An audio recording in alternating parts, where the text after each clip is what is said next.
আপনারা দেখছেন এসবিটিভির বিশেষ সংবাদ। প্রধান উপদেষ্টার সভাপতিত্বে উপদেষ্টা পরিষদের বিশেষ বৈঠকে অনুমোদন 2025-26 অর্থবছরের 7,89,999 কোটি টাকার বাজেট। গণহত্যার ঘটনায় পলাতক প্রধানমন্ত্রীর হাসিনার বিরুদ্ধে গ্রেফতারি পরোয়ানা জারি আন্তর্জাতিক ট্রাইব্যুনালে।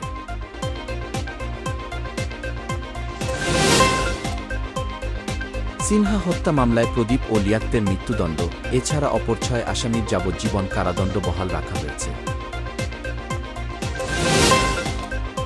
বাংলাদেশের নতুন নোট থেকে সরিয়ে দেওয়া হল মুজিবুর রহমানের ছবি।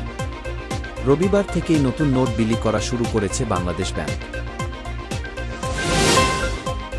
প্রায় 2,70,000 হজযাত্রীকে মক্কায় প্রবেশ করতে দেয়নি সৌদি কর্তৃপক্ষ, অনুমতি ছাড়া হজ করতে আসায় এই সিদ্ধান্ত নেওয়া হয়।